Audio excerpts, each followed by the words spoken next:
Hi! What's up guys?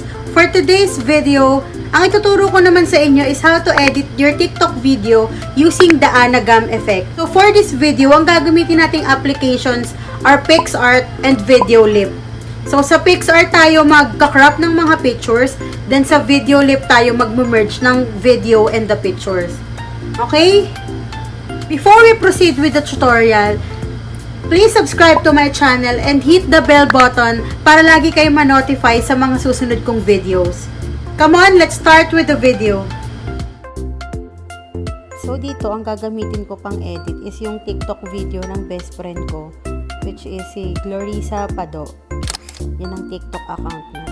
So ang ginawa ko lang is nag-print screen lang ako ng mga parts ng video na gusto kong i-crop. Ayan. Then, forward ko lang ng konti yung video.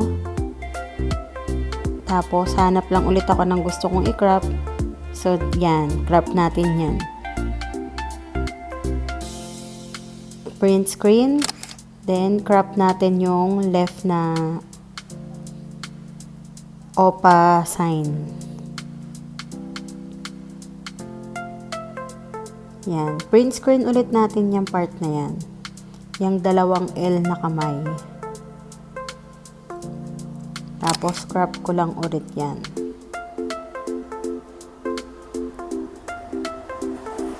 Ayan.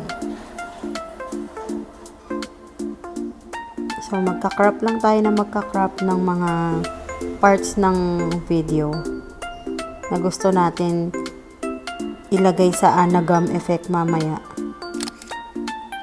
Sa pag-take ng video, I suggest na high definition ang kunin yung video para mas maliwanag yung mga ika-crop nyo na pictures.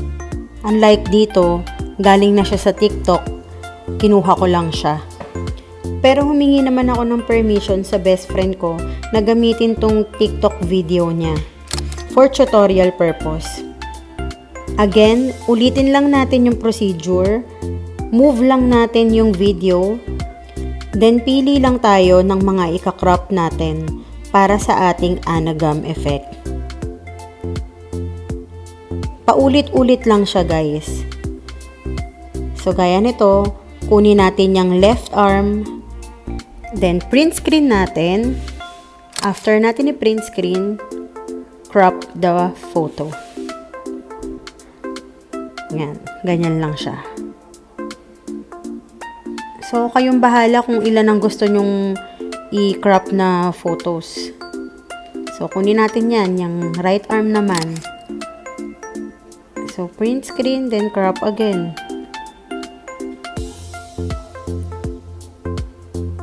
Save to photos. So, pili tayo last one. Ayan, medyo blurred. So, move ko lang. Ayan, okay. Nakuha ko na yung gusto ko na shot. So, print screen. Then, crop natin yan. After natin mag-crop ng mga pictures, punta tayo sa PicsArt. Choose the add button or the plus sign. Then, sa background natin is checkered. From PicsArt, add photo. Then, piliin natin yung unang photo natin na crinop. After natin makuha yung photo, zoom lang natin. Then, click cut out. Doon tayo sa freehand. Yan. Piliin nyo lang manually kung ano yung gusto nyong i-crop na part. So, ako yung dalawang kamay niya na nakakross. Ayan. Siguraduhin nyo lang na lahat na shade nyo ng red. Lipat tayo sa other side. Ayan. Zoom ko lang ulit yung kamay na yan. Then, freehand ko siya ulit. Ayan. So, shade ko lang ulit yung buong part ng red. Make sure na walang matitirang hindi nakashade dyan. Then, save it. Yan. save. So, after nyan, okay na tayo. Click apply. Then next, save. Download photo. So, it's done. So, after natin mag-crop, hindi ko napapakita, go to Videoleap. Click the add sign. Add naman natin yung video natin. So, dito na tayo mag-edit ng video for the Anagum effect.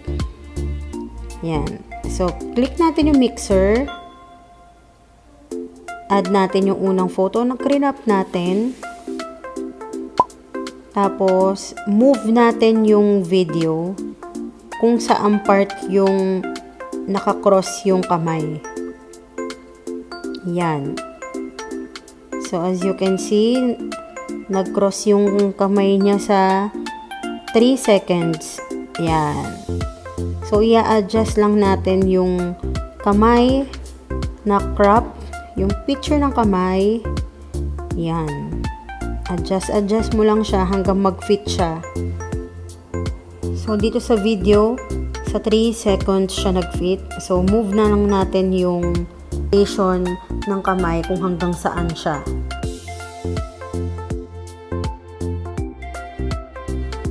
Pagkatapos nyan, mag-click lang kayo sa blank space dito sa ating Videoleap para ma-exit na yon. Tapos, click mixer. Add natin yung pang second photo. Yan, na-add na natin siya. Move lang natin ulit yung video kung saan yung part na ilalagay natin yung second photo.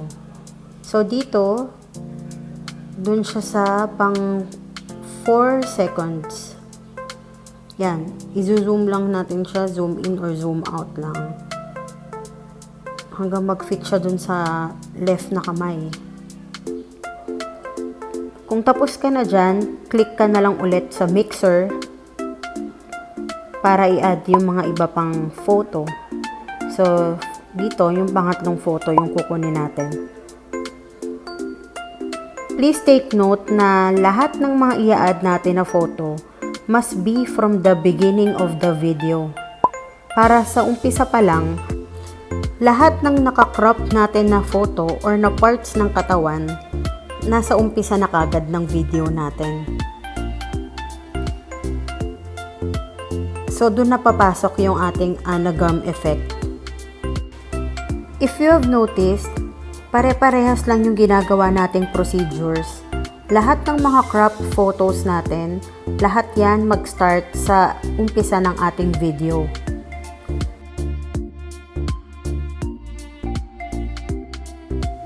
Tiyaga lang kayo guys sa pag-edit ng ating video at saka ng ating photos.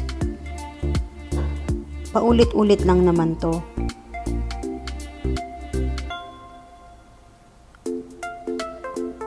Also, trial and error talaga tong procedure na to. Ang kailangan lang para maging successful ang Anagum effect ninyo is magawa nyo ng maayos yung pag-fit ng mga crop photos dun sa video na ginawa ninyo. Always play back your videos every time na matatapos kayo sa isang edit. Like this one. So, 1, 2, 3, and 4. Proceed na tayo. Click mixer. Add natin yung panglima na cropped photo. Yan. So, move natin yung hand together with the video. So, here as you can see, nandun siya sa pang 6 seconds. Yan. Palitan lang natin yung picture para mag-fit siya dun sa hand, sa left hand. Ganyan. Boom. So, 1, 2, 3, 4, and 5. After editing, finalize your video. panoorin nyo ulit. Then afterwards, click nyo yung export. Choose the 4K resolution, then click photos. Hintayin nyo na lang siya ma-save sa inyong gallery or sa photos. Then afterwards, papakita ko na sa inyo yung original na video at saka yung inedit natin.